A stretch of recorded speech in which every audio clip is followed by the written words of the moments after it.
Select Board's meeting. This evening we have a modest agenda, and it will begin with the report from the Stipend Committee. I see members of the Stipend Committee joining us. Hello, Joan. Good evening. How are you? Good evening. Well, thank you. How are you? Hope you're enjoying the holiday season. All good here. Joan, if you'd be so kind as to introduce members of your Stipend Committee for those listening at home, please.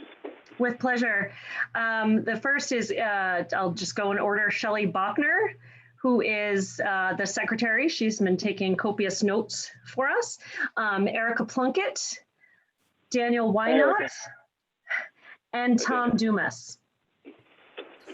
And that, and myself, Joan Shaughnessy, and that is that's the composition of our merry band. Love to hear it.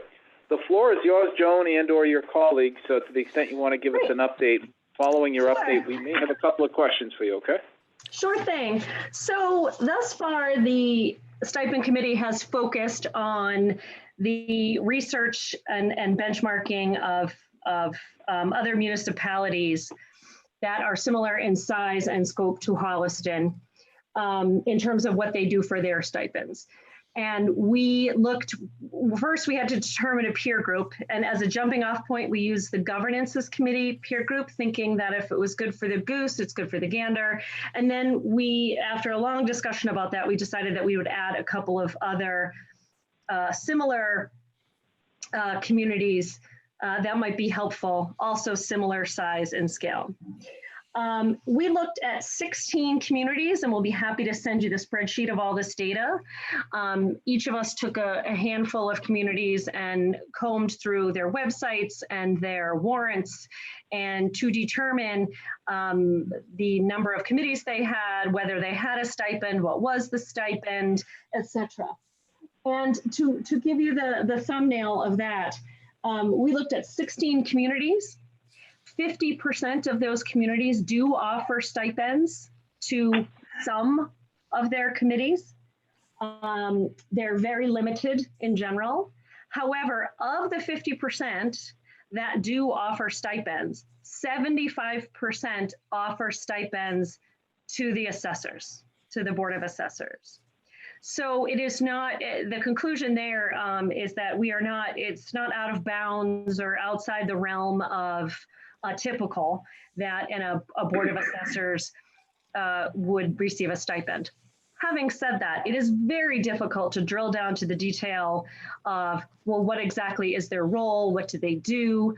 The assessors are unique from other boards insofar as that they are mandated by the state. Their guidelines are completely, they're not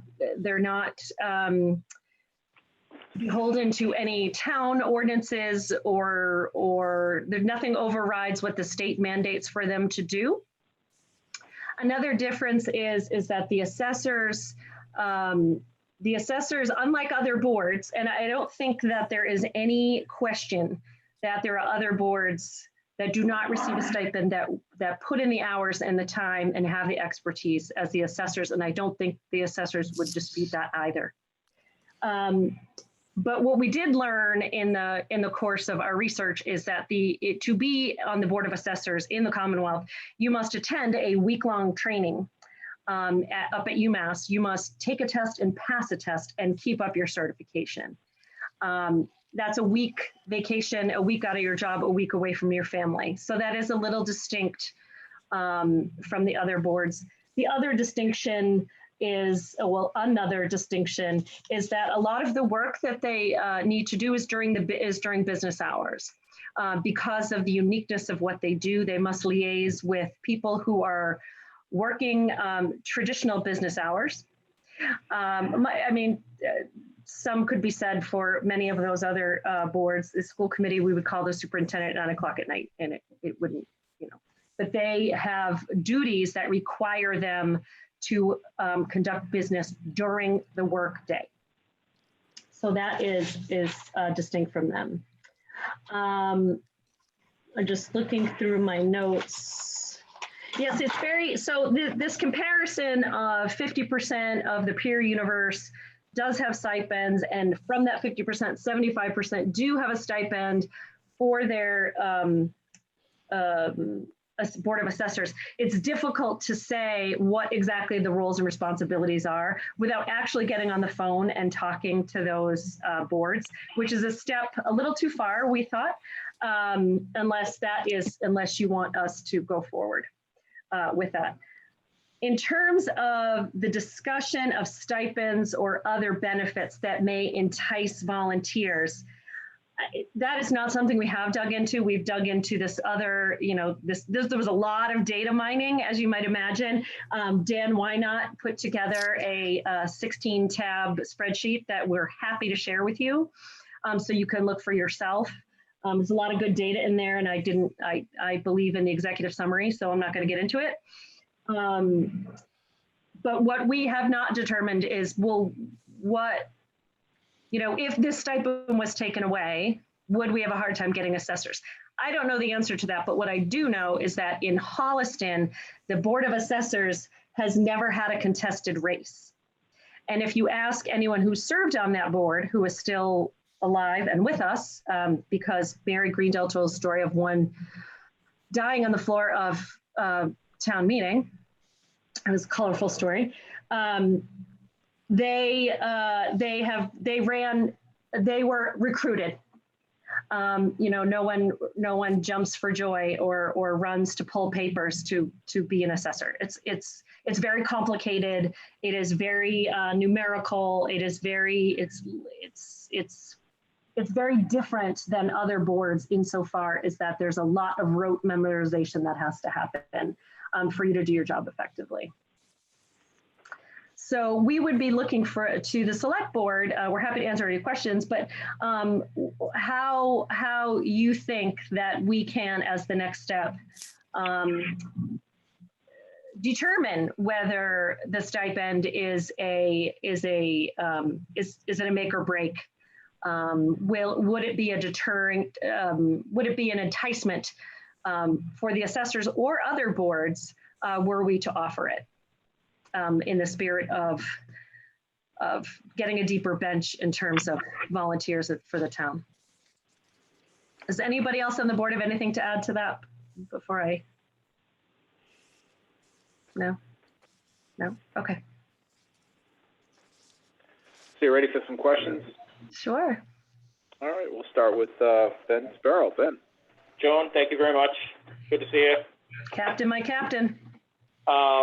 So I think, this is a nice review. I know you and your board are still working through the data and trying to understand things. I would think what I would suggest is looking for communities, hopefully in the list that you've already acquired, for communities that have either added a new stipend to something or taken it away, and sort of seeing what happens when those changes take place. To me, those are kind of the indicators of something. If it's been there for, since the founding of DIRT, then, we won't necessarily know what the impact would be to add or subtract it. But I think if we could figure out which ones have had some changes taking place, I think we might have a better understanding of potential impact. Granted, it would be probably a small sample size, but at least you'd have something to start with. So that's kind of my suggestion there. Mm-hmm. So, I'm curious to hear what that result is, because I wonder about adding a stipend or taking it away, if that does impact the makeups of committees and things like that. Sure. That would be interested in. That would be a good. Every town's different, and every town has its own culture and all that. That might be difficult data to get at. Yeah. Other than tasking Travis with calling his colleagues of these communities, because he couldn't just call the ones that currently have stipends. We'd really have to call them all to determine, this. When and if they changed. Right, you have to root up people with institutional knowledge. Other than that, you are scouring warrants, and I'm not exactly sure that that's what any of us signed up for. No, I understand. I totally understand that. Yeah, and I get that. I think that's sort of the challenge that you're sort of undertaking, is just to sort of see, what is the impact there. But I think it is important to sort of just know what are other communities doing, and do communities that don't have a stipend have different aptitude with making up their boards, or ones that do than the ones that do. That's an interesting number that you brought up, that the assessors have not had a contested race. You said ever? Peter Barrieri was the one who gave me that data, and he said there has never been. Now, never in the history of time, I don't know the answer to that question. Okay, all right. So that's all I have. Thank you very much, Joan. If I don't talk to you, happy holidays. You too. Thanks, Beth. Tina. So I guess my question, well, first let me just explain that when the stipend committee was proposed from our board here, for me personally, my thinking was not so much is the stipend justified for any board or committee, but whether or not here in Holliston it was equitable and appropriate for any board or committee. So I appreciate looking at the Board of Assessors in other towns. Did you look at other boards and committees receiving stipends, or were you primarily focused on the Board of Assessors? No, and when you, Dan, would you be so kind as to, well, I think we forwarded it to Travis, but if Travis could forward it to the board, the data sheet that Dan, if you want to shoot it over to Travis right now so he doesn't have to search for it, you'll see that it's a pretty comprehensive spreadsheet, and it lists all the towns, the towns, and then there's a list of all the boards and committees that they have. And we actually took an extra step to say, is there a similar town, board, or committee in Holliston? So you could sort of, it'll never be an apples to apples comparison, but that gets you a little closer. Okay. Travis, do you need it? I think there were only 2 towns that offered a stipend. There were 2 towns that offered a stipend at all, and they did not offer them to the assessors. And that was, one of the towns offers a $500 stipend to a moderator, and the other Joan, one one second. We're going to have our, Joan, I'm sorry to interrupt you. We're going to have our technology director share that data right now. That might make it easier to explain. Can you see the screen, Joan? Yes. Unlikely. Yes, we can see it. So if you start over in Holliston is the only one that's not populated. So if you go to any of the tabs at the bottom, Chris, Ashland, East End, Foxborough, what have you, you'll see the obviously the committee board or name on the left, and then how many members. And if you could scroll up, thank you. If you want to freeze that top pane, if that makes it easier, I should have done that. Is there a stipend, the amount of stipend, is it taxpayer funded? And that again was a little bit harder to get at, but Tom Dumas made the very good point that in some instances the, what's it, the housing authority, or there's he can give the account better than I can. But in some instances, boards are funded by the state, for example, and they serve the town. So we did put that question in there. And then we just said, is there a similar board in Holliston, yes or no? Okay. And you had said it's difficult to identify the stipend given. So I see you have a ton of information. We don't need to go through all of it right now. This looks great. But you don't necessarily have the stipend amount unless it's noted. So it looks like, say, for example, Easton, you were only able to identify that the Board of Health has the 3, let's take that off the screen so no one gets any ideas. Actually, if you scroll down, you'll see that Easton has more. Oh, wow. Yeah. Oh, okay. They have an automobile stipend for their select board. And some of this, like, look, this was obviously taken off of a warrant because it says expense board. We don't know what that is. It says overtime. I don't know how they're classifying it. And again, it says expense board. Is that a stipend? I think we determined that it was based on the totality of that warrant. I didn't do Easton, so I couldn't speak to it specifically. Okay. I think that was Shelley's. Okay. I mean, I think, again, that certainly for me is what I'm looking for would be, again, is it equitable and appropriate, what Holliston is offering based on this kind of comparative data? And I'd be looking for your committee's opinion on that and recommendation on that moving forward. I think this is great. Yeah, it's really, I mean, it's somewhat subjective, because if you know, is it equitable? Well, as someone who spent 6 years on the school committee, I would say, wow, well, we're a working board. I spent, you know, I think when Erica was chair of it for 9 years, it was like a full-time job. Having said that, what made me pause in that opinion is that I was unaware that they had to go away for a week and be away from their families, and they have to take the certification, and they have to keep up with continuing ed. So it's a different animal. So whether that is equitable remains a subjective question, in my opinion. If there's something else you want to look at, to sort of make it more objective, we're happy to do that. I think it would be data driven, you know, like I think it would be looking, you've got 16 towns, you've got information from those 16, you know, when you pull it all together in total, does Holliston stand out as missing something, or being above those 16 and beyond those 16? So I'd be looking for that kind of a summary of the data. Okay. Although I said one. this is preliminary, so it's the first time kind of taking a look at this. So Right. it's impressive. Thanks.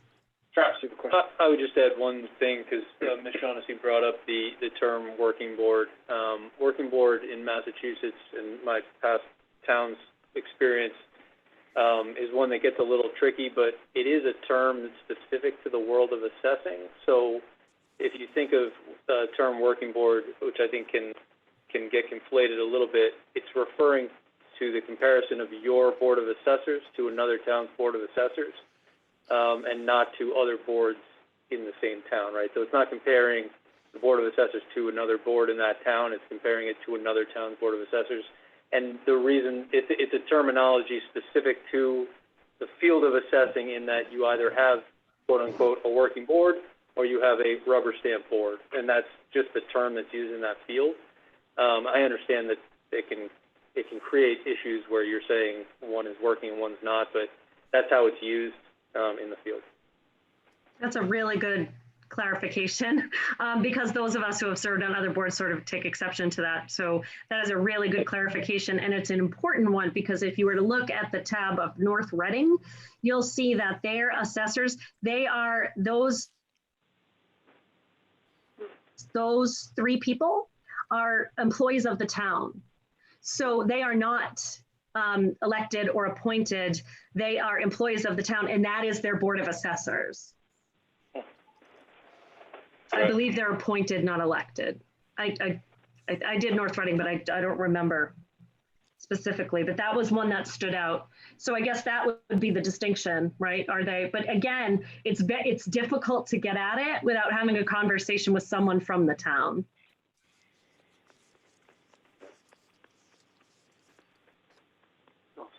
I am, thank you. Okay, thanks. Joan, and the rest of your team, thanks so much for the work you've done to date. The spreadsheet is very helpful. I think it shows me that there's an inconsistency of stipend across similar communities. There's no rhyme or reason to why some communities have it and others don't. So I'm led to think that the reason is because communities look at it very uniquely. Maybe through some enticements, incentives, if you will, or as you put it, Joan, recognition for certain types of work a board will do. But in any event, there is no common thread that says this particular board or this particular function needs to have a stipend. And that's interesting to me. I'm curious to know a couple of things. First of all, the charge that was given to your committee would have you report back your recommendations by January 4th, 2021. I know you all got a little bit of a late start. Do you require an extension for that purpose, or do you believe you'll have something prepared in the next few weeks to deliver to us in writing your recommendation? It really depends on the outcome of this meeting, because the data sort of speaks for itself. So Sort of. So the question is, do you want us to drill down, which means making phone calls we're not going to be able to do this by sitting on our computer at home. We're going to have to get on the phone. Travis is going to have to leverage some relationships he has in that space to see what further data we can usurp that way.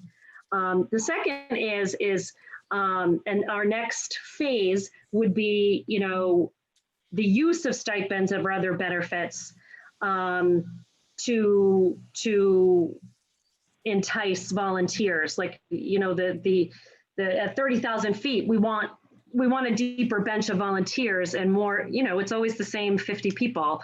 But it's hard, like, I'm a little unclear on how we are going to get to that. And if you have a vision of how we might get to that, I'm all ears. So I can't answer your question until I know exactly what we have left to do. Okay. I was under the impression that your committee was going to do a survey of Holliston elected officials. Was that achieved?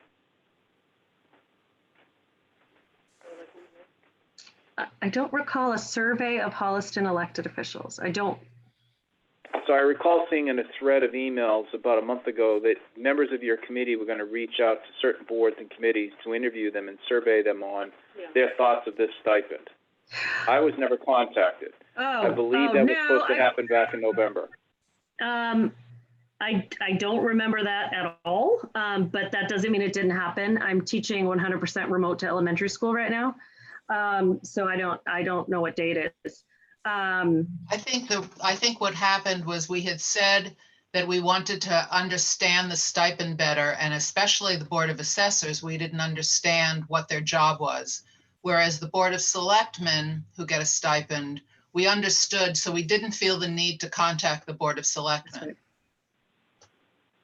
That's right. And we were able to, there was and Shelley very kindly forwarded us a link to a FinCom meeting where the Board of Assessors was there, and they did a very eloquent job of describing what they do and how it is distinct from other boards. So I think we decided that wasn't necessarily, because everyone knows what the school committee does, everyone knows but the assessors was a little murkier. And my conversations with members of that board would lead me to believe it's murkier because it's state driven as opposed to town. Tom Dumas here. Hey, Tom. Hey, Tom. How's it going? I saw a link at one point in time of someone asking us to talk to our boards, but I never had any indication that we were given a charge to talk to the boards. We went out to talk to, or to gather information for the three towns. I had 3 towns. I had little or no success, so I wound up making phone calls to the chief financial officers of all the towns personally, who were more than willing to share their information with me.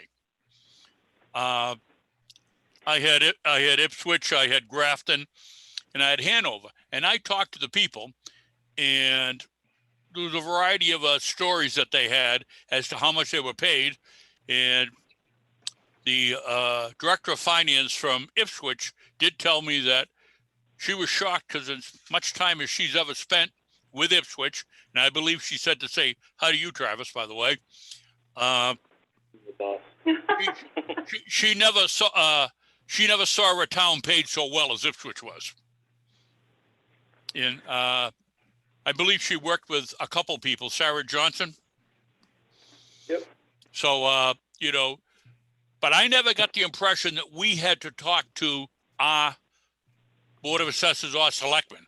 And like Shelley said, we all know what the selectmen do, or it was Joan, one of the two of them. We're not 100% sure what what the assessors do. I know talking to them in the past, they used to go out and actually do some valuations years ago. I don't know if they still do or if that's a full-time job. I know in Ipswich, the principal assessor is the chair of the board, and she actually does all the checking out. So, I mean, I think there was a breakdown in communication that we were never told to talk to our board. I think it was driven from us. So, Joan, just to be clear, on your November 5th meeting minutes, there was a note here that said Joan will send an email to the select board with questions as to their role, with few questions as their role is more transparent, what expenses occurred personally, and the responses are requested by November 30th. So I'm just saying we were never contacted. Yeah, I honestly don't remember that at all. Okay, so Forgive me. So I guess that let's just suggest that that's unfinished business.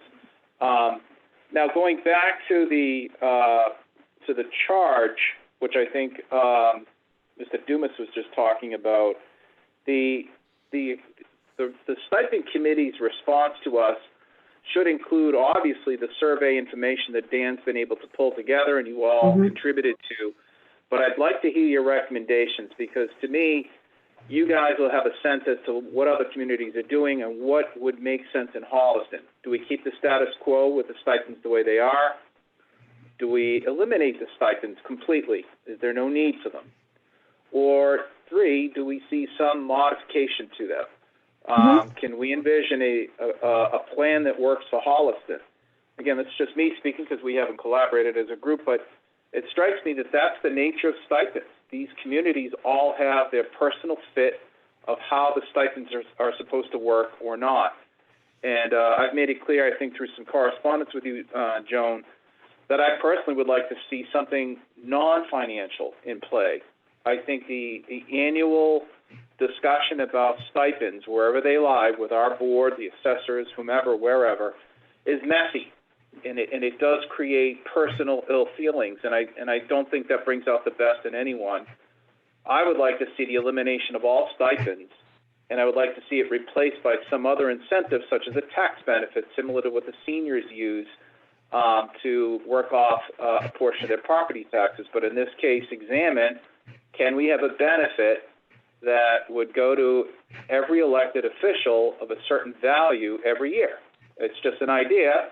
But I'd like to hear from you folks to find out if you're curious enough to explore it, because I think if you were, your next step would be to talk to our state representative about, would that require a special act by the legislature? Probably would. Or any other customized approach to valuing the elected official in Holliston. Because over the years, I think if you talk to Liz Greendale, you'd find that recruiting people to run for public office in Holliston is difficult. It's become increasingly difficult with people having busier schedules and so forth. You guys know that. You guys put the time in. These jobs take as much as you're willing to give them, and that's become increasingly hard to find for people who want to join our ranks. So anything that we can do to incentivize that through creativity or some other means, I think your report should include that kind of scope. I fully appreciate that. What we're looking for is some input on, because I'm a data person, and so I like to make decisions based on data and facts. So if I'm unclear, other than Ben made an excellent suggestion, like, is it successful in other committees, in other communities? Is it successful, the administration or the enticement of a stipend? That's an interesting way. And just because it works over there doesn't mean it's going to work over here. I'm just looking for some guidance on parameters. Like, I don't think the town gives two hoots about Joan Shaughnessy's opinion about stipends. But I would like to say, based on this, I think this, but we're struggling a little bit, or I am struggling a little bit about what data-based decision, what data would be satisfactory to the select board in reaching any determination about stipends. That's the $1 million question. And we're happy to do the work. I mean, that's what we signed up for.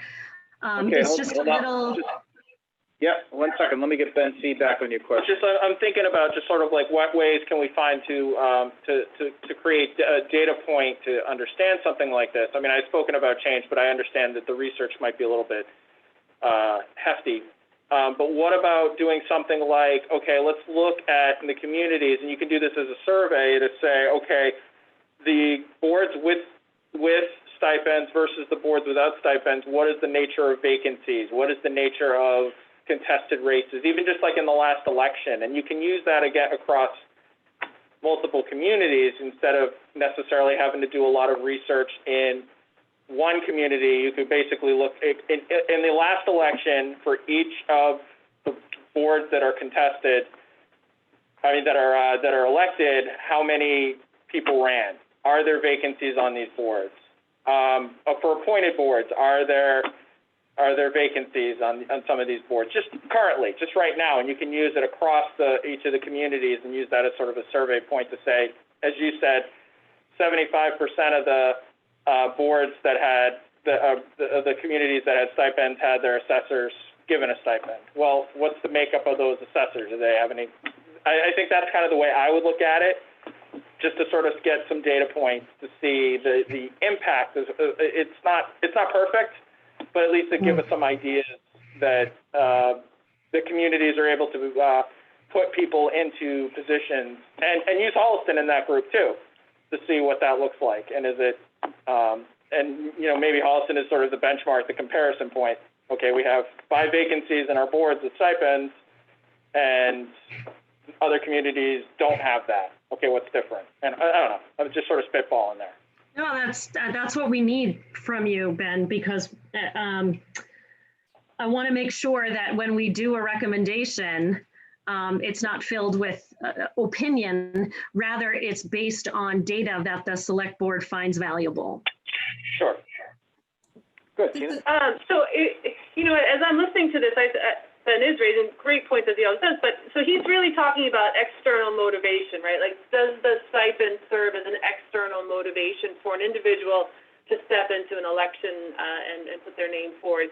I would agree with that, and would also add a different approach. So to come back to the work survey, I think it's a great source of data. I think that you could probably, as a committee, identify the types of survey questions you would want to ask.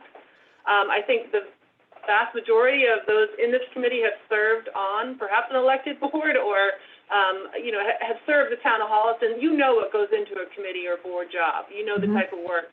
I think you could probably come up with a couple questions, and I think surveying board and committee members in Holliston is a great way to go. And because then I think you can take that and you can look across the 16 towns worth of data that you have here, and you can really find out where does Holliston stand as an exception and where do we stand in line. If there's a big exception, like, look, every other town, I'll speak selfishly for a minute here, as I look, a lot of these towns offer their select board members quite a bit more than the stipend that we receive. Not a motivator for me, but I'm just saying that's an observation that I make as I zone in on this. If you survey the select board, say, are you getting a sense of the hours, the commitment, the sacrifices, the whatever that go into serving on this board? And if you look across other towns and you say, look, we're really not offering the select board what these comparable towns offer their select boards, this may be a place for a recommendation. We see from the work survey how they compare to other boards and committees within Holliston. We see from a comparison with other communities how we stand out as the exception. This may be a place for a recommendation. That's how I would approach it. Not to diminish at all, does the stipend act as an external motivator for an individual, but sort of more, again, my approach being, is it equitable, is it appropriate? That's what I would add to the conversation. I'm not sure if that's helpful, but as I'm listening to what you all are saying, when I'm listening to what John and Ben are saying, that's what comes to mind for me. Can I say, this is Erica. Yeah. I think what's challenging, and it's to both of your points, Joan and Tina, is that the equitable issue gets to data points, because you can look across committees, you can look across town to equitability, but the appropriateness is a more philosophical issue. And I think we, as a committee, we've touched on this a little bit, I think, on our first 1 or 2 meetings. but we haven't talked about it since we gathered all the data. And I think that given the information that you've given all of us now, I think that might be a next step for us as well as we gather more data to talk about philosophically whether it's appropriate or how we view stipends to incentivize volunteers. If that's, it's sort of, to me, I look at those two terms and they're sort of oxymoronic, right? Incentivize and volunteer. I'm having trouble with that. Well, you may decide after you do surveys that the whole appropriate thing is irrelevant. Yep. That everybody's working hard, and that's not really the question to ask. That's just where I'm, looking at it today, how I would frame it. But you may very, very much find that that's not the right way to frame it. So. I've got a question, piggybacking on what Tina was bringing in, relative to the data that you've collected to date, 16 communities, varying degrees of cooperation. Let me ask Daniel, do you see a thread that forms between the communities that have stipends? Do you see a story developing there? Well,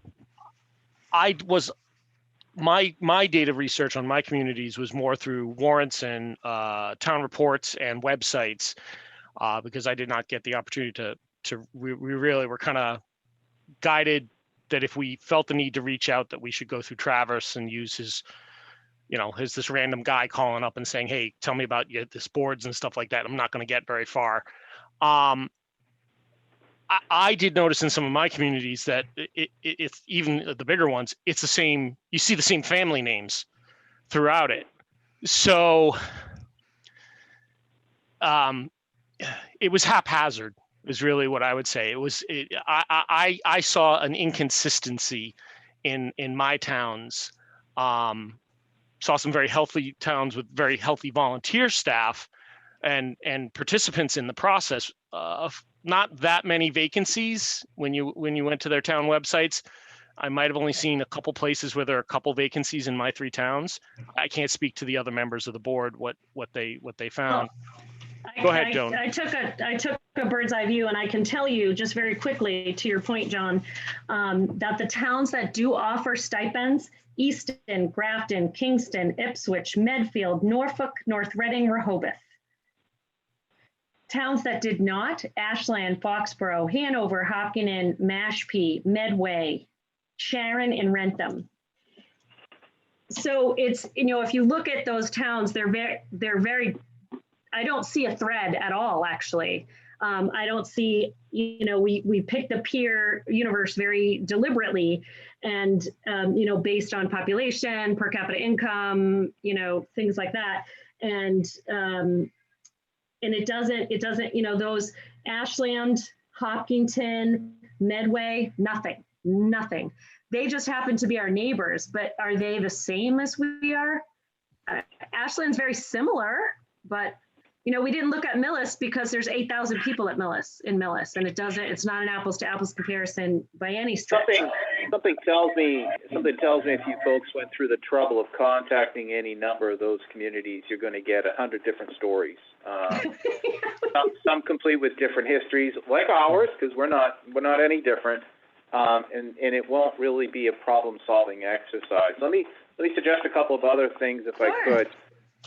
I do think you should probably, to Tom Dumas's point, there was nothing in the charge that would restrict you from speaking to boards and committees about stipends. Feel free to query any boards and stipends about what their thoughts are on stipends. Did it incentivize them, to Erica's point, or are you doing this strictly out of the goodness of your heart? Do you find any other benefits to be something that would be attractive or helpful for the pursuit of volunteers and elected officials? The other level I'd check on would be a community survey, either on our website or through a Holliston Reporter website or something like that asks citizens, what do you think? Ultimately, they're the people that pay the bills. Is this something you want to see continue? Do you find elected officials need these kind of incentives or stipends as they are?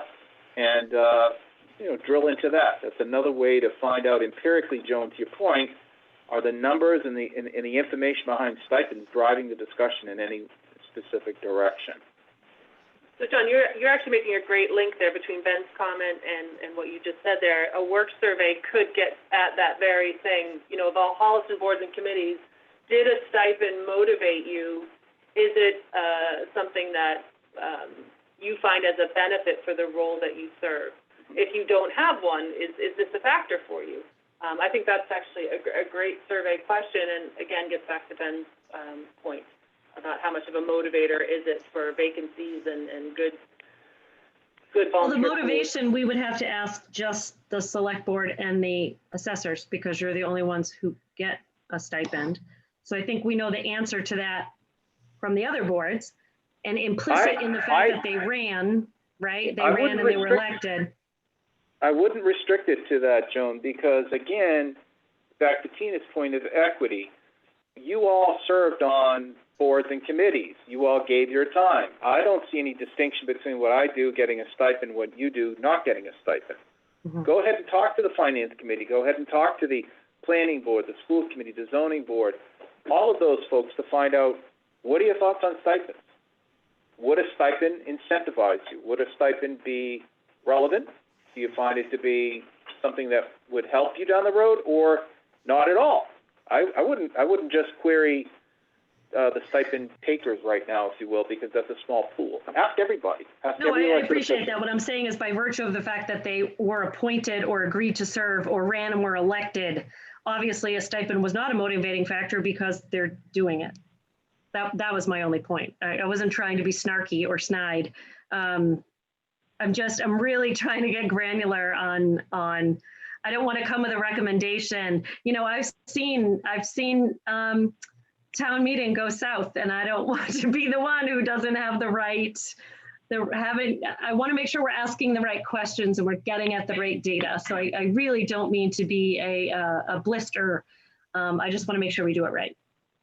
I also think a community questionnaire would be dangerous without giving them the knowledge. I think the community needs to understand what the boards do and understand a lot more information before we ask them, do you think this should happen? I mean, that's why at town meeting we can at least explain what the boards do and what happens and why we recommend this.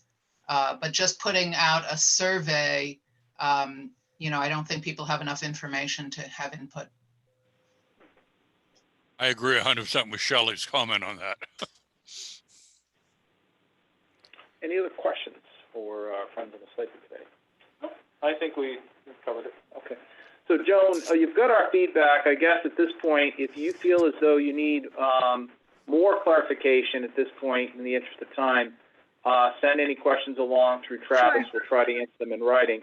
More importantly, you'll have to let us know if you need an extension on your January 4th deadline in order to prepare anything that might come back towards us. Okay. I still think there's some room for you folks to explore additional data gathering and information gathering, if you will. Sure. But we'll leave it up to you to figure that path out. Okay, when we leave this meeting, we will be going to another, our own. And if after that meeting we need an extension, I will give you a shout. I assume you have to vote on it. You folks meet every week, right? Yeah. Yes. With the paltry stipends you have, you meet every week?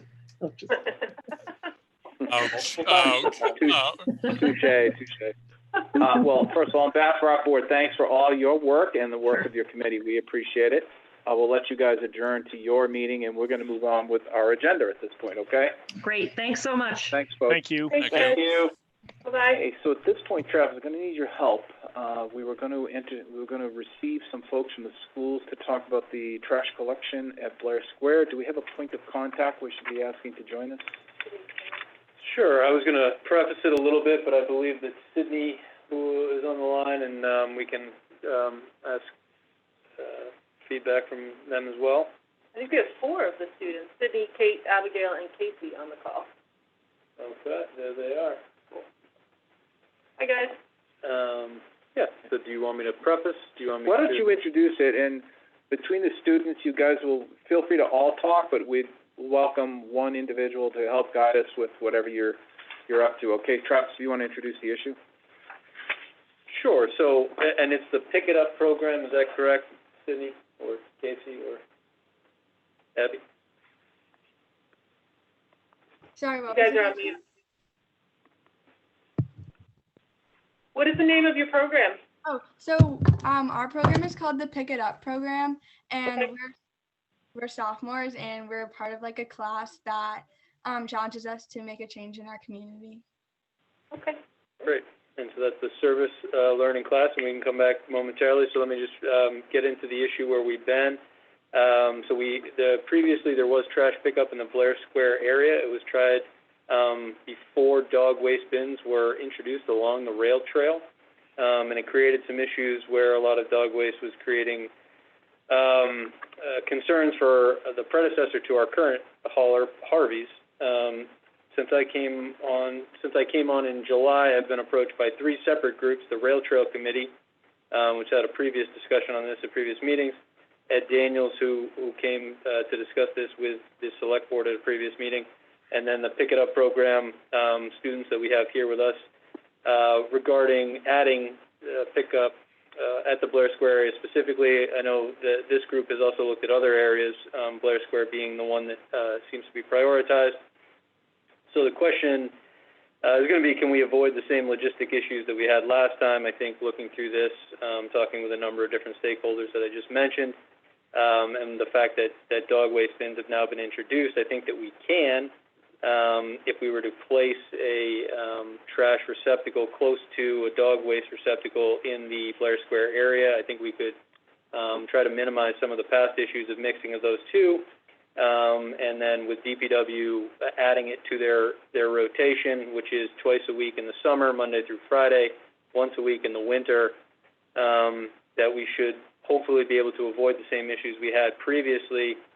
For your information, and to that point, Robert Wideneck created a list of where all the dog waste receptacles are along the rail trail, which I provided to you. There are 2 locations in Blair Square. I think that either of those locations, if we were to couple it with the municipal pickup, could work well. The goal being that there would be no more coffee cups in the dog waste receptacles and that there would be no dog waste in the municipal receptacle. And so with that, I did provide a map to Chris. He could put up with the Blair Square area if we wanted to get granular on where this would go. I would say that as you see the gazebo, and if Chris can, and then Chris inserted a trash image so that you can move this around if you'd like to direct him to where you think would be a good spot. So it's just randomly placed there for the time being? For the time being, I have it there with the directions that I had from Mr. Wideneck, which was about 200 feet off of Central Street. I personally cannot envision where the dog waste receptacle is. I'm sure you guys can. A little further, than I yeah, am. about halfway between there and that north-south line. Is this as is, this image, or is this what the Blair Square Committee has proposed for? So is this the as is for Blair Square? This is the GLM mock-up without a lot of new details, but Okay. I'm not sure what is out of place. The gazebo, I believe, would be the correct location, which I'm using as a landmark. Yeah, that's about. So Chris, if you move the receptacle about, keep going and then go to the other side of the trail, keep going to the left, yep, now to the left, keep going, keep going, keep going, right around there, right around there. That's where the dog waste station is, I think. So I spent quite a bit of time down there. Do you see the path that goes from Railroad down to Front? The dog waste is currently in along that path. Yep. So it's A little roughly further down. Yeah, roughly in that area. And if I remember correctly, the plans, the July plans from the Blair Square Committee have that pathway intact. I don't think that they removed that pathway. They kept that in place. So. I believe so. Yeah. So where will the receptacles be paid for? So one of the things that we've been approached of, and the group of Sydney, Casey, and Abby has been discussing is donating a bin to the town. So if we'd like to take this down, Chris, if you don't mind, so we can see the students again. Thank you. If you guys want to just discuss what you had sent to me earlier, we can discuss that with the board. Okay, so to get a trash bin, we have been raising money through a GoFundMe, and I think we have almost $300 so far. So that's where Wow. we are money-wise. How much is one of these, trash bins? Do we know, Travis? I can get that estimate. We can look at it. So the idea would be just like we have out front of Town Hall here, the one that we have downtown, in the business area down there, we'd want it to look relatively the same. And so I can get that cost estimate for you. Now, you said Bob Widenack gave us, an indicator of where the dog waste stations are throughout the length of the trail. So the idea would be to have a certain trash receptacle alongside it, right? Right. Do you have a Blair count? Square specifically. Do you have a count? So this one, this discussion we're having right now is specific to Blair Square. From the one that he put together, I believe there were 7. This is one where obviously we've had the ability to, we've done this before. The idea is we want to be able to make sure that DPW can go through, add it to the rotation, get to it relatively easily. My concern, as it has been in the past, is obviously the foot traffic in that area is substantial on the weekend, right? So we're not obviously picking up on the weekend, so it is that first pickup of the following week that's the concern. But it would be the fact that we have 2 dog stations in this area that we could probably put one in without overwhelming it potentially, especially with the dog waste. Okay. Some question, well, actually, we probably have some questions. Is there anything else, Abigail, or Sydney, that you got, or Casey, that you want to talk about before we ask you questions? Not yet? I think Go you've ahead. covered mostly or everything that we've thought about so far. All right. We'll start with Ben Sparrow. He might have some questions for you. Okay, with that. Actually, Mike, the only question I would have, is actually probably for Travis here, is the nature of the receptacle. Is it something where we would have to put concrete underneath it, or is it somehow we could just be sort of chaining it to a pole or something like that? I mean, I'm wondering. So in a normal instance, I would say we probably would put down a concrete pad. The fact that the Blair Square Committee may have some things moving, I would think, we may think of a temporary place now and then before we put anything in concrete, so to speak. Yes, that's kind of what I'm alluding to, is I want to make sure that we don't lay down concrete, that if we're proposing to put something there, that we would be just removing. It's a good point. That's good. Tina, any questions? Sure, I'll just call them out, guys. Okay, so Casey, why did you identify Blair Square as an area for trash receptacles? So we went to pick up the rail trail one Sunday afternoon, and we noticed that like Blair Square had the most trash, and it was probably one of like the messier areas on the trail. And we just thought maybe if we put something there, that'll help put less trash on the trail. And so that was our main idea. Okay. Sydney, you guys gave a couple images of different trash cans. How do you know they're the right size, or are you not quite sure? You just kind of looked at them and thought they might serve the purpose. Do you have an idea of how much volume might be produced? So we weren't like sure exactly what size we wanted, because like all we knew was that we wanted like a trash and recycling to go somewhere near one of the dog waste bins, so that way the trash that people had to throw away, like the trash wouldn't go in the dog waste bin and the dog waste wouldn't go in the trash bins. So we didn't really get to like exact volume yet. Okay. Yeah. Okay. And then real quick, guys, if you need any help with your service learning project, because usually there's a little bit that comes after this, if you want to contact anyone on the board, I'm happy to serve as that contact for you. Thank you. I have no other questions. Okay, so a couple of questions, guys. When you collect the trash, where do you bring it?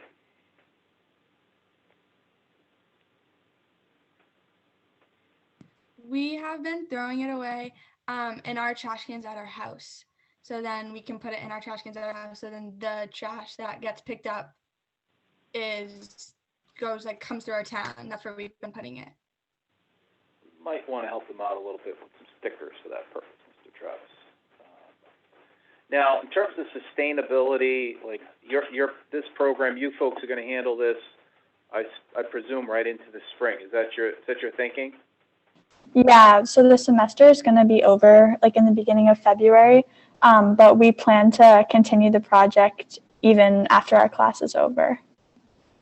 Okay. So I think one of the things we'll have to do is figure out a way to transition the program once they're done with their educational component into either a sustainable thing or not. How that works, I suppose DPW's got to have something to say about that. When you're doing the program, I think Mrs. Hines' question was a great question. It would be really helpful for us to know over the next several months how often you're actually engaging in the removal. How many bags you're removing every week? Are there certain times that are higher periods of activity than others? And most of all, are people behaving? Are they using the right trash receptacle and not abusing it by putting the wrong waste in the wrong container? So anything you can do to collect data and information, that'll help us make a better decision on the back end about where this goes, because it's been kind of a problem for a while between behaviors of the folks using the trail and then ultimately the town services that have to pick it up. We can't seem to find the right solution. You folks might be the secret sauce to that to help us figure out with data, where do we go with this afterwards, okay?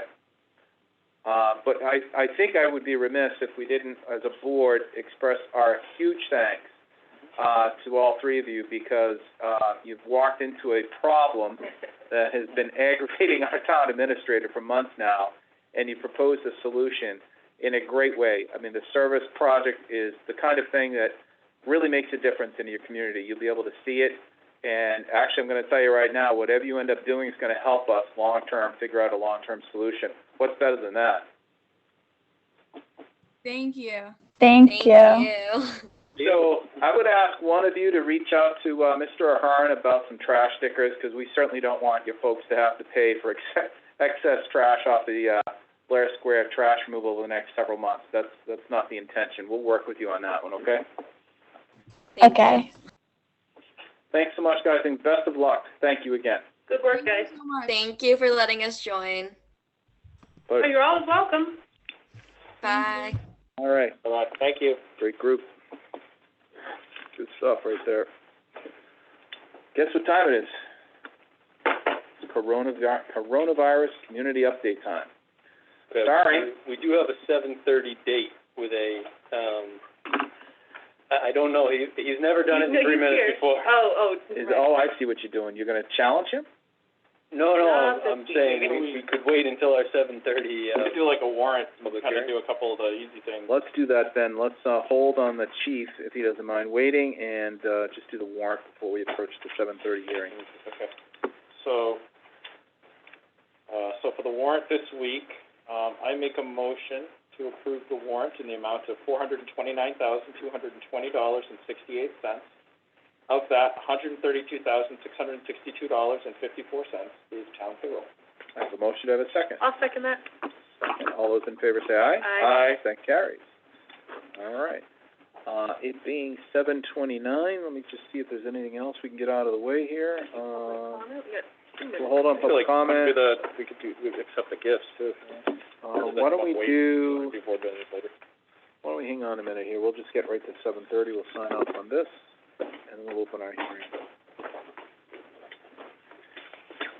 Is there language that Mrs. Farrell has to read to open the hearing? No, I think we can just take a vote to open the public hearing. He's here, by the way. Yes, he will be in person. He is out in the hallway now.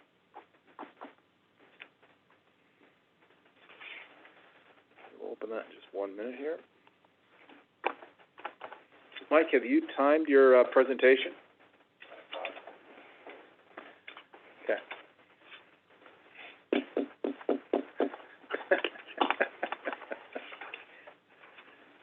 All right. We can talk about trash for another minute. Well, we're almost there. Why don't I bring him in? Yeah, if you could. Sounds good. Put him in touch.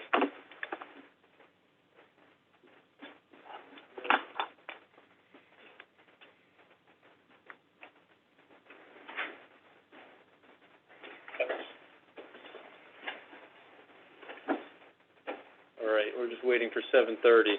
Right at the moment. I think we're almost there.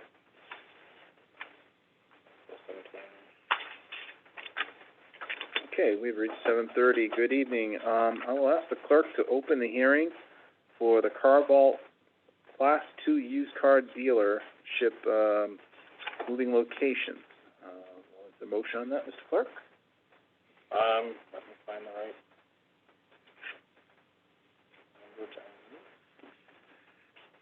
Just need a motion to open the public hearing. Mm-hmm. All right, so I will make a motion to open the public hearing, to discuss, the change of address for the Car Vault LLC, with a Class 2 motor vehicle dealer license from 161 Home Drive, Unit Number 4, to 72 Jeffrey Avenue. Do I have a second? I'll second that. All those in favor say aye. Aye. The hearing is now open. Good evening, Mr. Garth. Hi. How are you? Good to see you again. Nice to see you again. It appears you have some business before us. Would you like to explain what's going on with the Car Vault? The Car Vault is a car dealership that has been operating at 161 Home Drive for the past 4 years. And I recently purchased a building at 72 Jeffrey Avenue and would like to move the business to the new address. There'd be no real changes in operation. Any questions on that, Ben? Have you begun the process of moving? Yes, I'm still paying the rent over at Home because that's technically where I am. Okay.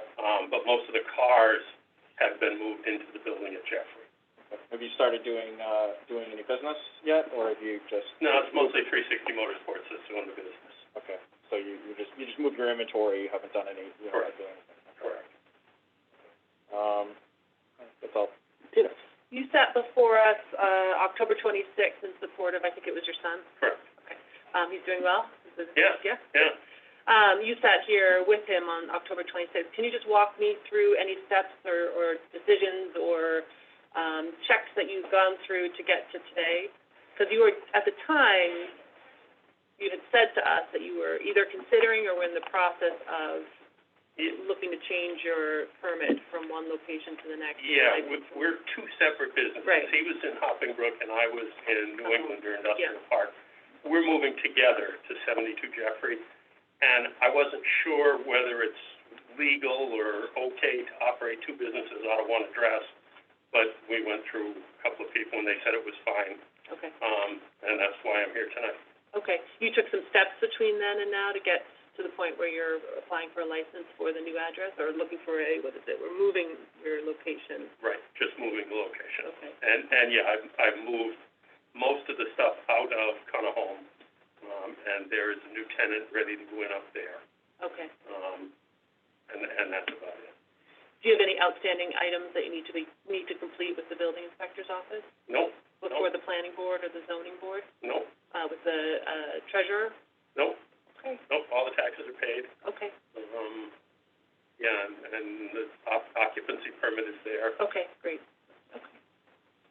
I have no questions.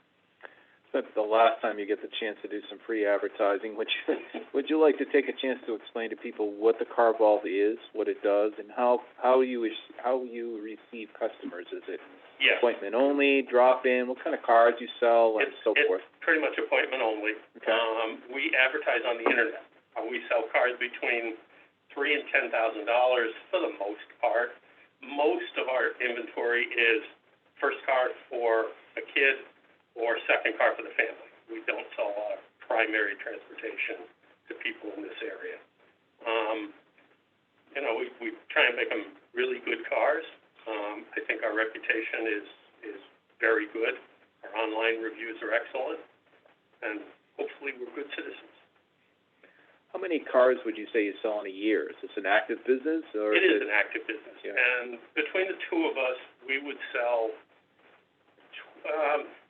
bad month 12, good month 18 cars. So you've obviously got an inventory. Ben brought that up. Do you buy cars? Yes. So there's buying and selling going on at the location. Is that right? Not a lot of buying there. Most of the buying is done through online auctions.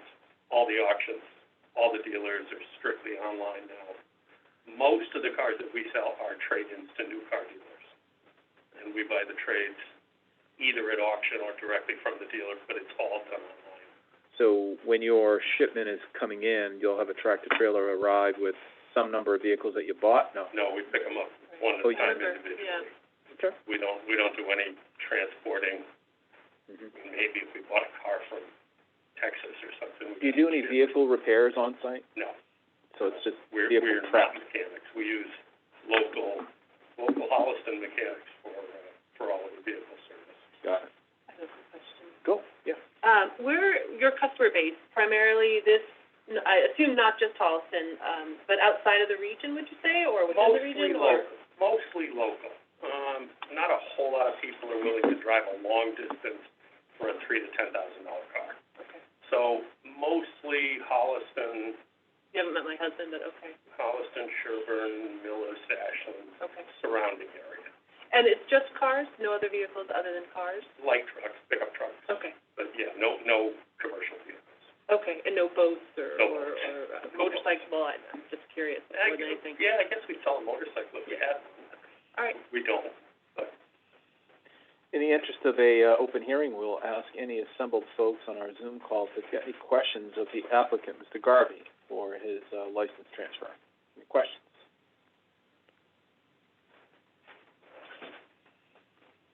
Hearing none, I will move to a motion to approve the license transfer. So moved. Have a second. I will second that. All those in favor say aye. Aye. Aye. Best of luck in your business, Mr. Garvey. Sounds good. Enjoy the Thank you. holidays. Be safe. Like your face mask. Yeah, you're in the face. I wish you could turn around. There you go. There's your free advertising. A little free advertising. That's all it gets. There's nothing free after this, okay? Sounds good. Thank you so much. Thank you. Happy holidays. Good luck. I'll entertain a motion to close the hearing associated with this license transfer. So moved. Do I have a second? Second that. All those in favor say aye. Aye. That is done. We will now go back to our chief, who is ready, hopefully, to give us a coronavirus community update, followed by a programmatic update. Good evening, Chief Cassidy. Good evening. Thank you. There's no way I could have done this in 3 minutes. So, in terms of an update of where we are, currently we have 295 total diagnoses of COVID in Holliston since we began tracking. 243 have recovered, 6 COVID-related deaths, leaving 46 active cases. That's the same number of active cases that we had last Monday night. The previous Monday, it was 35. The Monday before that, it was 34. And the Monday before that, it was 34. So we were in the mid-30s for a couple weeks, and now we're in the mid-40s for the current period. We remain at the yellow risk designation when the Department of Public Health issued their weekly data last Thursday. A couple communities around us are, even with the new metrics, are back in the red.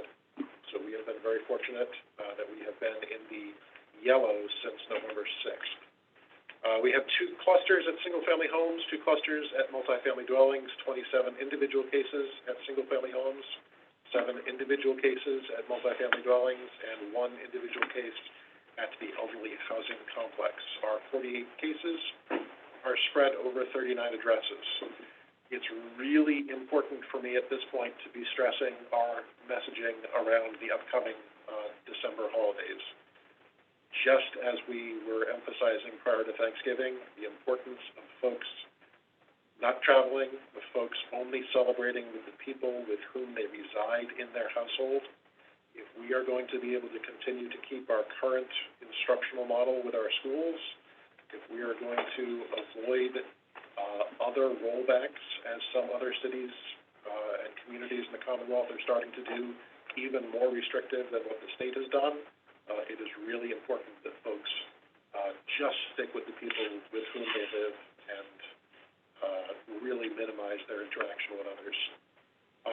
We continue to monitor and compare all new cases that have come in since December 5th and compare that to the 82 special town meeting attendees. So far, there have been no matches in individuals who attended a special town meeting. We are very encouraged the fact that the emergency use authorization has come in for one of the 2 vaccines. COVID-19 vaccines have begun to arrive in the Commonwealth, and vaccination will begin with hospital healthcare workers by the end of the week. And vaccines are an important tool to help stop the pandemic. Obviously, we talked previously about some of the challenges of the Pfizer vaccine with regards to the thermal shipper that it comes in. The Moderna vaccine, which is going to be before an advisory panel this Thursday, looking for an emergency use authorization. That has different shipping requirements, but not as stringent inventory requirements with regards to how it's stored. And with that, we'll pause and entertain any questions. Yeah, just a quick review. We talk about the yellow designation. Yes. Is the designation based solely on the rate per 100,000 residents, or is there other metrics that go into that? Two factors. It's the rate per average daily rate per 100,000 plus the positivity. And so that's what caused a couple of our neighboring communities to go red this past Thursday, is their positivity rate went over that benchmark of 5. Okay. Yeah, because I was looking last week at the Boston Globe, and they released their data, and Sherburne appeared to have a higher rate per 100,000, but was green at the time, and I was kind of like scratching my head, going, how are they higher and yet lower? So Sherburne is very fortunate. Right now, they have, according to last week's data on Thursday, they have 51 cases total since March. Yeah. We've almost got that many active. Right. So in order for them to have a little bit of a blip, a bump, so it's total cases plus positivity that together, based on population, will make you change risk designations. Okay. Okay. Sorry. That's all. Okay, Tina. What does more restrictive than the state look like? You mentioned other towns have. Right. So the city of Boston today rolled back to phase 2, step 2, and closed museums, closed some other types of establishments. Okay. I'm not ready to recommend that here because we honestly, we don't have a lot of museums. We don't have a lot. And with all the steps that the board has taken to try and help small businesses and, those who serve alcohol, and they already right now have to stop serving at 9:30 as of 12:01 a.m. yesterday. The group size at a table is restricted down to 6. It used to be larger than that. Masks have to be worn at all times in restaurants except for when someone is actively eating or drinking. So they're already facing a lot of restrictions from the state from going back to step 1 of phase 3. So I'm not recommending that we roll back as the city of Boston is doing. I don't think we're there, and we don't have the industry base where that could be effective. Okay. I think it's a compliment to the messaging that is going out there that as long as we're effective and taking the steps and seeing our numbers, this is, to your point, not a recommendation you're in a position to consider. Yeah, I was very encouraged this past week when our positivity number went down. I was concerned when we were up over 4. I was gratified when 80 more people took tests during the 14-day reporting period that ended on December 5th, which meant that our positivity rate went back down below 4%. So we just want to encourage people to continue to get those tests, which helps keep our positivity number down. Will there be a vaccine social media message encouraging people to get a vaccine? There will be vaccine messaging. We did have one post last week, which let people know what the approved plan from the Commonwealth is in terms of the 3 phases, the timing, the priority order. But as it gets closer to it being available to the general public, there will be more messaging. But right now, the general public won't be able to see a vaccine until at least April. So obviously, people who are in COVID-facing careers, and that doesn't necessarily have to mean healthcare provider, but someone who works in the healthcare field, even if it's support staff at a hospital or a nursing home, those folks are first in line, as are first responders, and it's not even for the folks in schools. They're not until the second phase, which is February to April. I will be getting my vaccine next week at work. I'm excited and not nervous at all, and feel incredibly blessed and lucky to have the opportunity. And so I think it's going to be an important message to get out to the community to embrace the opportunity when it comes everyone's way. And make sure to hold on to the card that reminds you when you need to go back for shot number 2. I have a feeling my boss will be letting me know, but yeah, I think I'll be lucky in that regard. I don't have any more questions. Okay, thanks, Chief.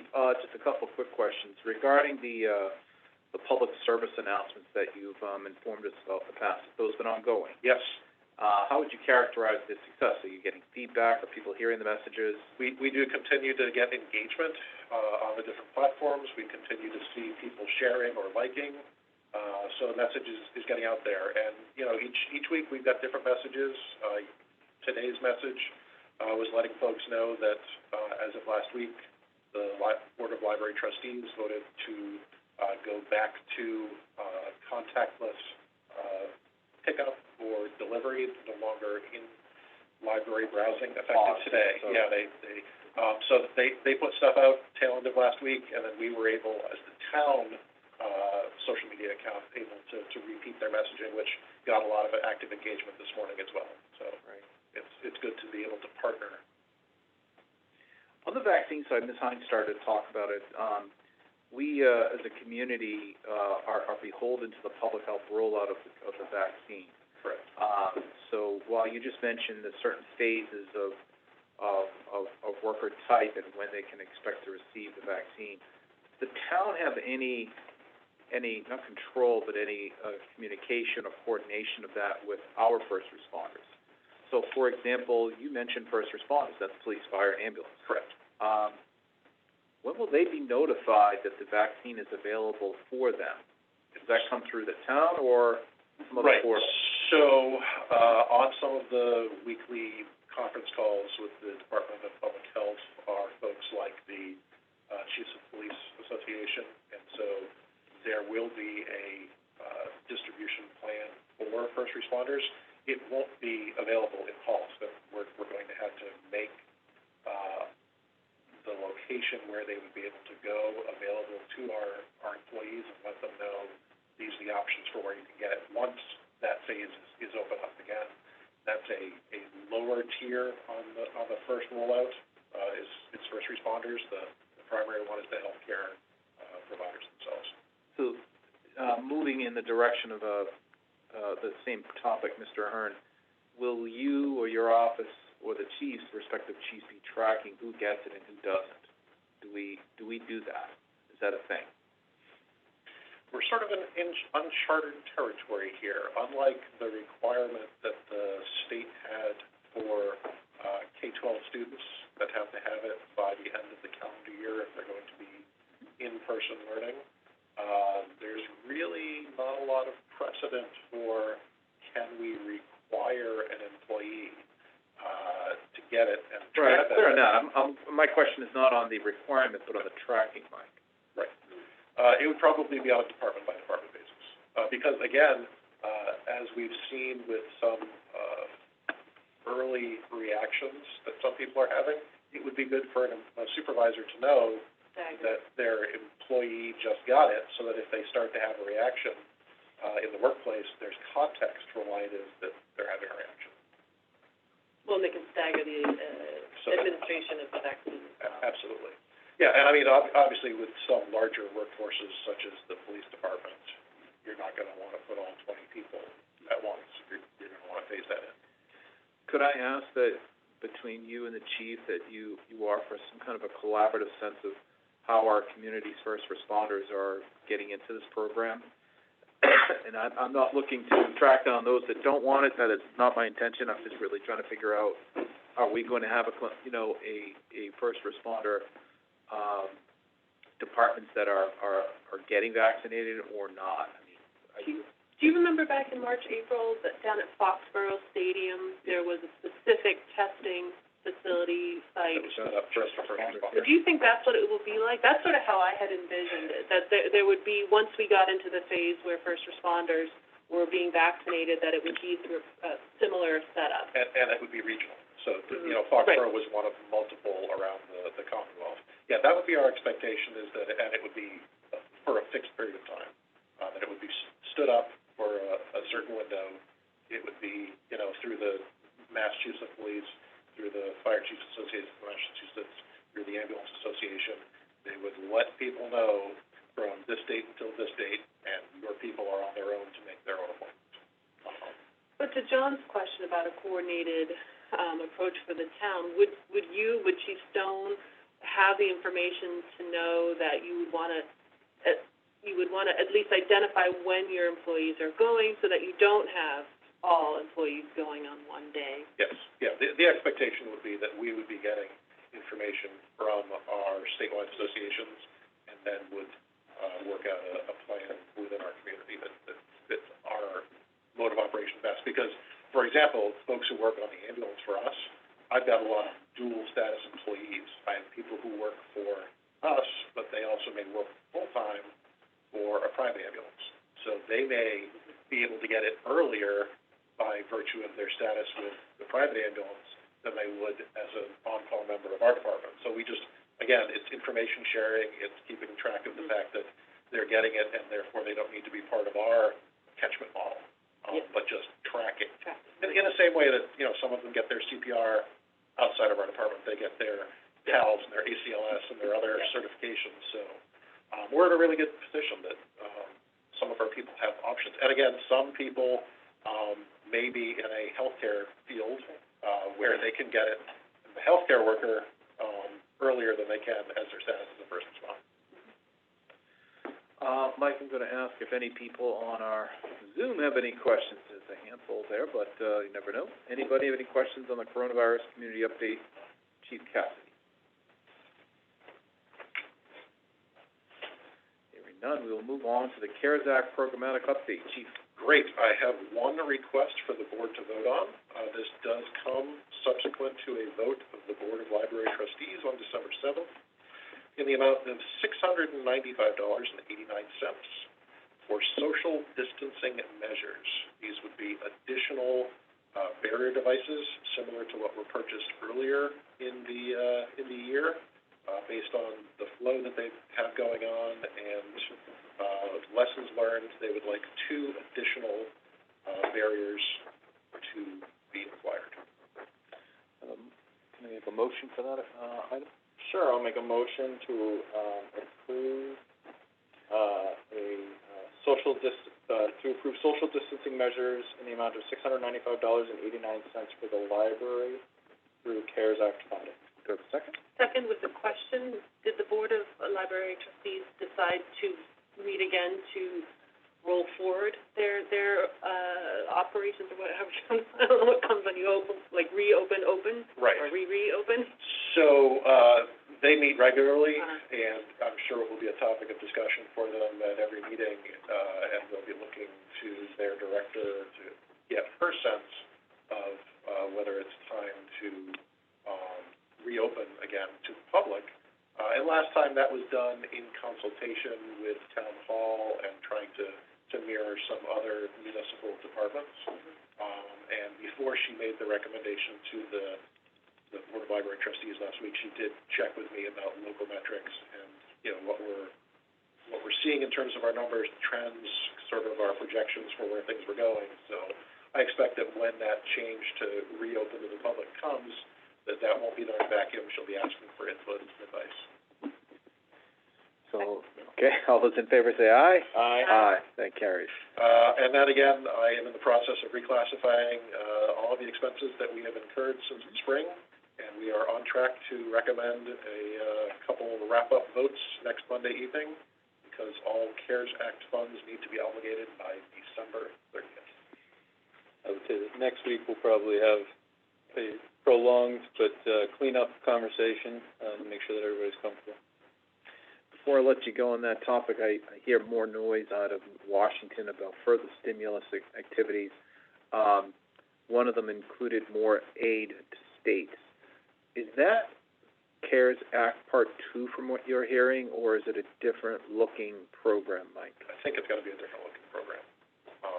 Have they talked about it on the national? They've alluded to it, but again, because the national calls of the White House are from the current administration, they really can't make predictions as to what the next administration would be doing.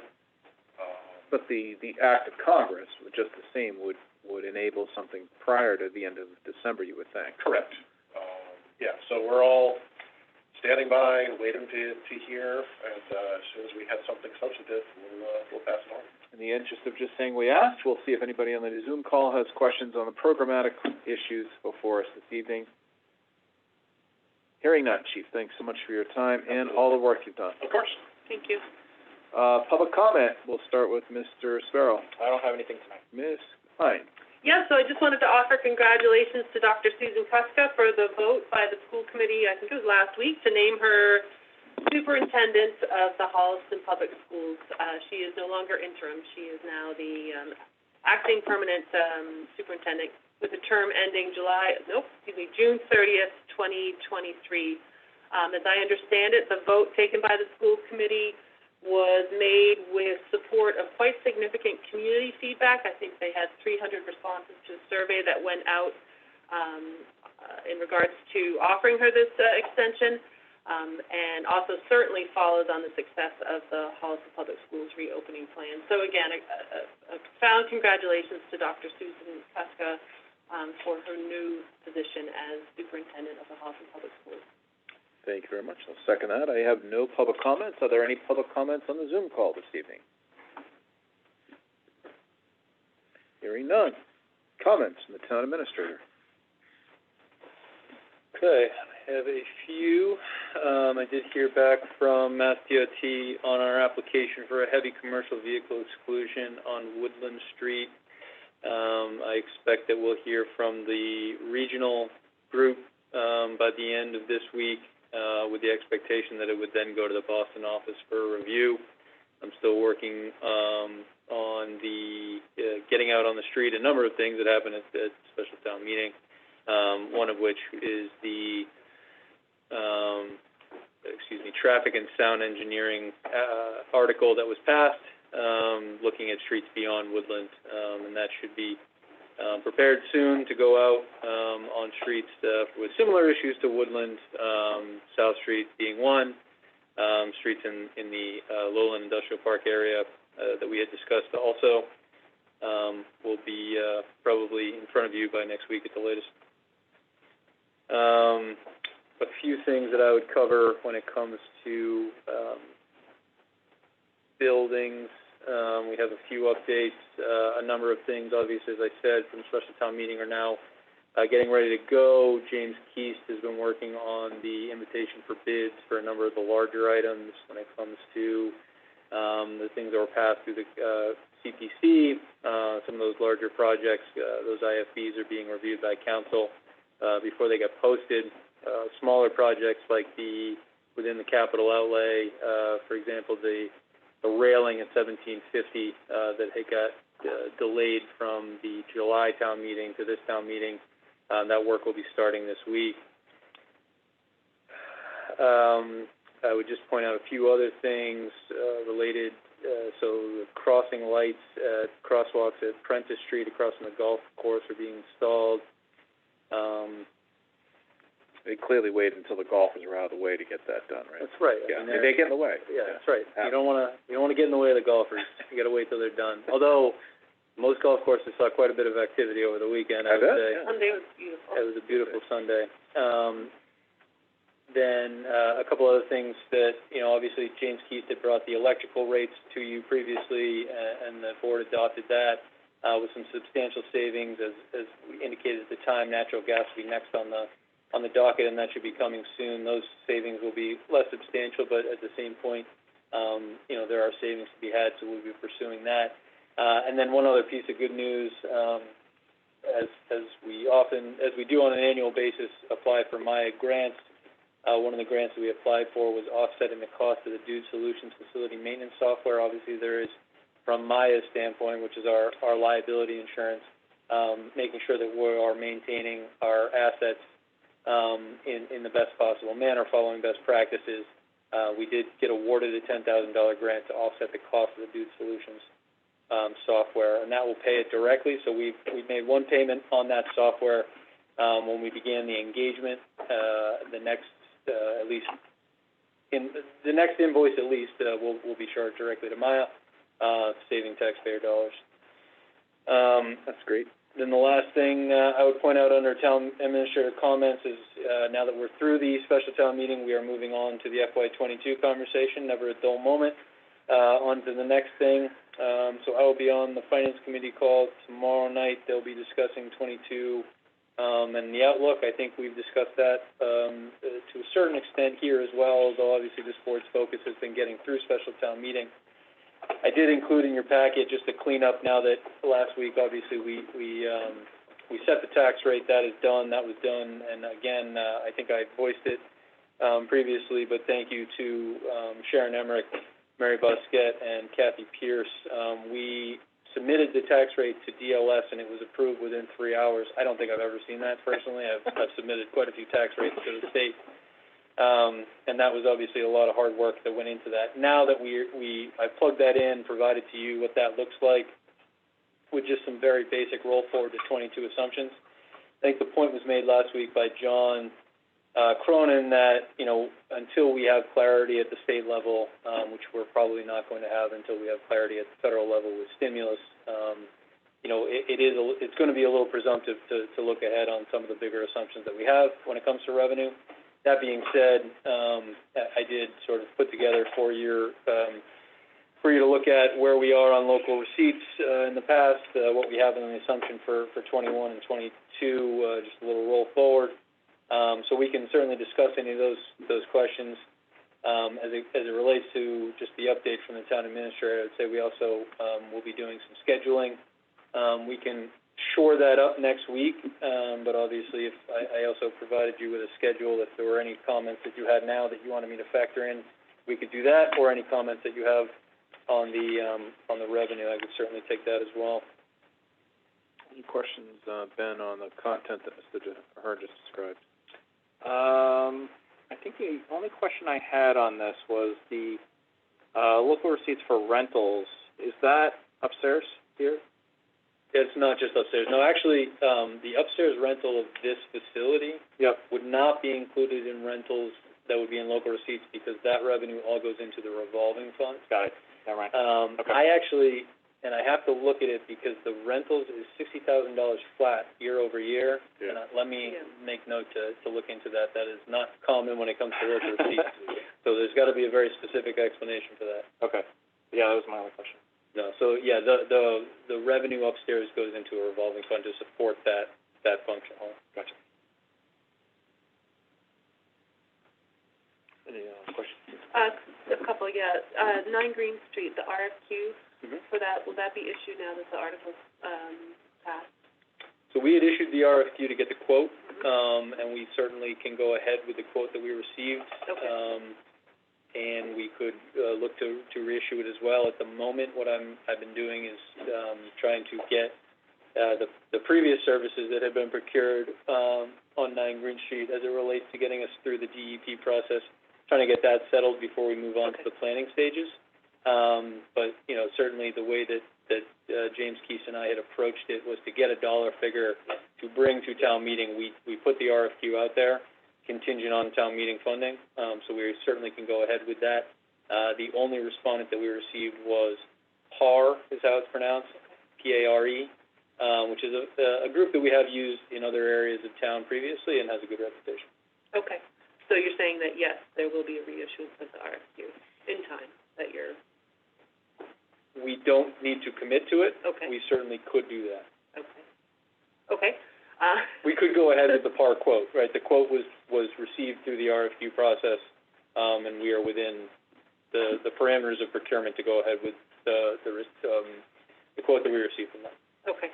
And then on the tax equipment, whether or not it's coming in the next couple of weeks was the update we got at the TAC meeting on Wednesday of last week, the storage for that, if that had been nailed down, or are you still working on that? Yeah, so I think that there's probably going to be Plan A's and Plan B's with that. So we have a few options. The police has certain storage space, obviously. 1750 has a garage as well. We're going to probably need to have a full deployment plan for it, right? For a number of instances, we're going to want it out being used. It's collecting data and sending back. During winter seasons when we want to maintain the asset and we don't feel comfortable leaving it out, that's when it's gonna be, probably have multiple places where we can keep it, and it's just gonna take coordination with the facilities manager. Okay. But I would think that we'll bring to you the sort of, this is how this will be handled in any given situation as an action plan that we'll have in writing, for maintenance of it. Okay. And then, just on this, revenue projection sheet that you've kind of prepared for us, I don't think this board's been presented any information for where we stand with the motor vehicle excise tax for FY '21. So, at some point, So we won't have that for quite a while. Okay. Motor vehicle excise, that number, really comes into focus in March. And so what I did provide was the history, of the last 4 years, I believe, and the average. But unfortunately, we're not gonna be able to project 21 for quite a while. We're well above average with the projection. The average is 2.4, and you budgeted 2.1. So 2.1 has been what's been carried. we traditionally collect more than we budget. Yes, absolutely. But fair amount. You good, Tina? well, just a point of clarification there, is what's on here, what's budgeted, or what was, used for the projections, or this is the actual? So if you're looking to the left Yep. of 22, you're looking at what created the tax rate recap, and what created the tax rate recap is going to be the conservative estimate for local receipts. So there are some. Right, and then what I put in the notes there is, Okay. and I can send you the actual data, is just the 4 I years got it. previously at the actuals. Thank you. You good? Yes, thank you. So on the revenue, just a couple of questions, Travis. Will I find any, revenue associated with the host community agreements for, cultivation under, it's not free cash, I'm sorry, drawing a blank here. Is it going into, where is it going into? General fund. Is it? I mean, Yeah, it was all going into. It does go general in the general fund. where's that found? Pull it up. It is not called out specifically, and it goes into, other departmental revenue. This one is recurring? No. Part of the, so is the Oh, 150 all HCA money? You're right, so it goes on to, all other departmental revenue. okay. And so the increase there is that I've sort of indicated could be absorbed is that in the FY '21, when local receipts were brought down with the assumption that we would take a hit in local receipts, and we're currently trending that will not happen, although, we'll have a better picture as we get through the calendar year, that was the area of local receipts that was reduced, from 360 in the FY '20 recap to 150 in the FY '21 recap. I'm having here that we could certainly bring it back up to the 300 range at least, based on past history and where we've been. Looking ahead, do you envision keeping that revenue flowing like that, or do you see a benefit of possibly depositing it into stabilization funds and things of that nature? We can certainly look at, one of the things to do with that particular revenue is that it is set to decline, and we have a schedule, so we certainly can plan for it. At the same point, there were some restrictions that were put on originally when those funds were set up, that towns felt like they should get more leeway than the state ended up giving them. Some of those things have been hashed out from originally, but I think that's how Holliston was sort of directed by the state to deal with it, was to put it in local receipts. It's received as a general fund receipt, but if through town meeting you direct it towards a stabilization fund, I think that was fine by the Attorney General's office. Yeah, if you do Other do that. communities are doing it. The reason I've always saw the benefit of doing that because it's an unstable, revenue, collection. We know that there's a half-life to these and they will decline. Having, let's see, you've had over the years anywhere from 354,000 to 360, and now I think you're trending at 300. When those numbers start to decline, they have a bit of an impact on our balance sheet. That's a six-figure hit. And if it was being directed toward the stabilization fund from which you would expend, fire, ambulance, public health, certain eligible expenses, it makes more sense to me to use it that way, rather than relying upon it to enrich your bottom line, because it's money that's going to go away. It's almost as though it's a one-time source. But I'd love your insight, because I've talked about this with the Finance Committee in the past. I think we were on the Finance Committee at the time, Ben. It's always kind of vexed me, because I know other communities are using stabilization funds effectively to track and use that money. in a way that's highly auditable and, you know, reflects the one-time nature, if you will, of the revenue. We could certainly look to, yeah, what you just laid out is perfectly fine. That could be done through town meeting and moved into the stabilization fund. You can call it out. I think at this point, the way that these revenues are projected to set the tax rate, that we're not currently sort of setting ourselves up to lose it. Obviously, if you look at the actuals that have been received over the years compared to the number that's used to set the tax rate in local receipts, the cushion is there. If these were to leave, we would not have to cut services to make up for that loss. At the same point, you know, pulling it out and putting it into the stabilization fund is certainly. Yeah, I'll take your lead on that. If you feel as though it's compelling and helpful for our accounting purposes, you've got my support. But the second one is on solar. You've got in red, add $400,000 for FY22 or a separate fund. Whether or not it's a separate fund, I'll let you drive that boat. But I was under the impression that Sol Systems was going to deliver more cash to us in FY21 that you show here. They were due to give us approximately 25% revenue both in FY21, presumably as the minute we sign the notice of intent to proceed, it triggers that 25% payment. And I thought the Finance Committee had an expectation that was going to fund a portion of Matt Zedek's salary and things of that nature. You're showing zero here. Well, so for the tax rate recap, there is zero, right? None was planned for the tax rate setting. For Matt Zedek, I think part of it, you know, obviously we have the aggregation revenue that's been coming in, and we are tracking that will offset what we receive, will offset what we budgeted for the sustainability coordinator by the $50,000 or more. So that was one of the things we were looking at. We are currently scheduled, and based on Beth's last update to Beth Greenblatt's last update to the select board, when the lease is signed, which is based on the signature that you referenced, a quarter of the lease payment is essentially due, and that will be a substantial sum of money. That may well happen in Q4 of this year, and it may happen in Q1 of next fiscal year.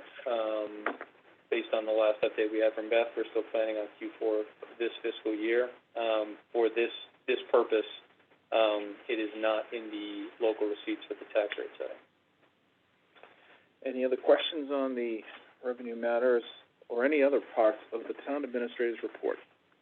No, I'm all set. Hearing none, we'll move on to board business.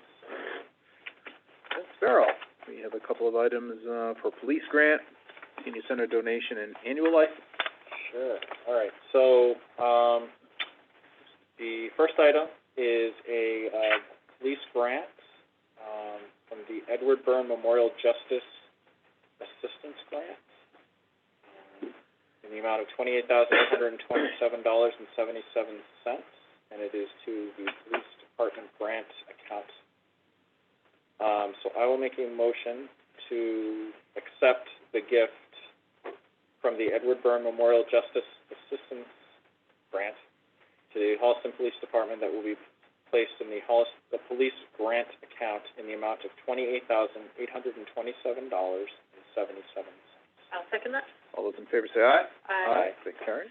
That was the one that Chief Stone updated you on last time. This is just the. Yeah, we're just receiving it. Ben, can I interrupt for just a real quick second? That MIAA grant that you talked about for Dude Solutions, will that come our way in the same way for signature? We'll send the bill directly there, but yes, I'll probably, based on our policy, need to get you some sort of vote through you before we do that. Okay. The second gift is I will make a motion to receive a gift on behalf of the Senior Center from the Holliston Superette in support of the Senior Nutrition Program in the amount of $400, and this money will be deposited in their nutrition fund. I'll second that. Seconded with a comment. Every single time I see this donation, I'm thoroughly impressed. This is Superette's little collection on the countertop there. I think. I'm putting money in there and it's coming here. I love it. I'm telling you, it's it's a wonderful thing to see. So all those in favor say aye. Aye. Aye, and thank you. Yes, to thank you. folks, to the annual license renewals, Mr. Sparrow.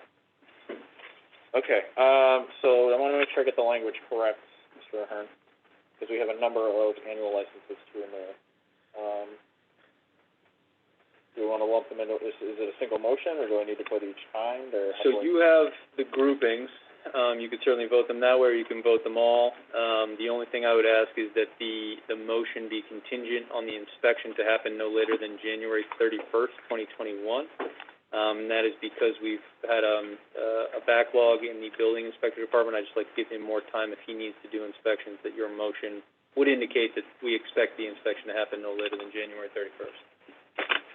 John, if I may, before we consider, a consensus motion on that, two things. One is Countryside Motors is a Class 2 used car license. They, I think, have an open hearing before, I think it's still open, before the planning board. They are looking to expand the number of cars that they sell there up to 80. And there was discussion at the December, I think it was the December 4th planning board meeting, about whether or not, the select board would want to renew the license before the planning board had made a decision. So, are you familiar with this conversation? Yes, I believe that has to do with that. I mean, that's going to be a complete tear down, rebuild of that building. It's got quite a bit of siting going on. So you're saying to pull it out of? Well, I'm just saying that if we approve the license tonight, we're approving the license for as is. Correct. They have not had their permit updated or changed.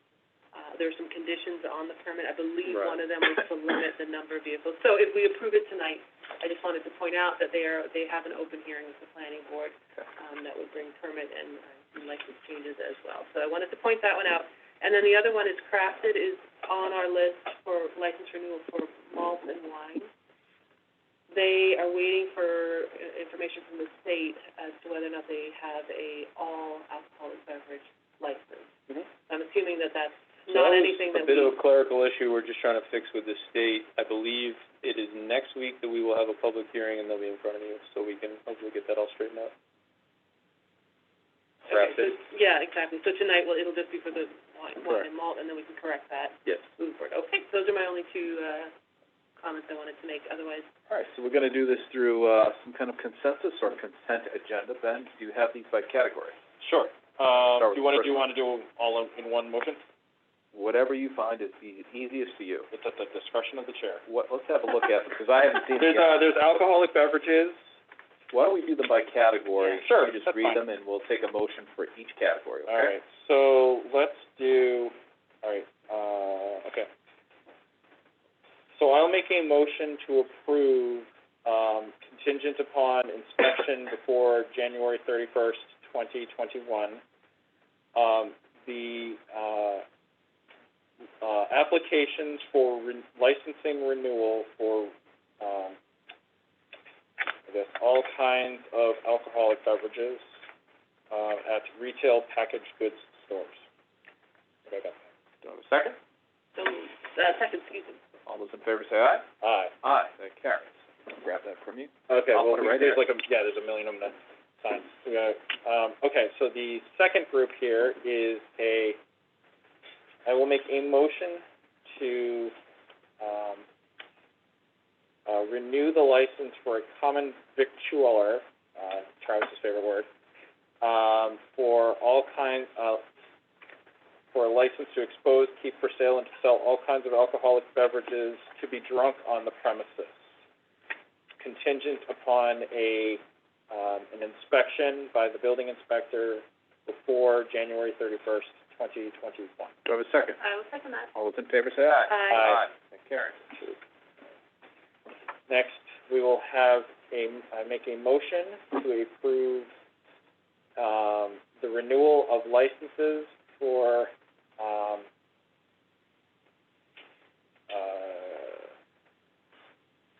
retail packaged goods stores, to, expose, keep for sale, and to sell wines and malt beverages not to be drunk on the premises, contingent upon a building inspection to occur, before January 31st, 2021.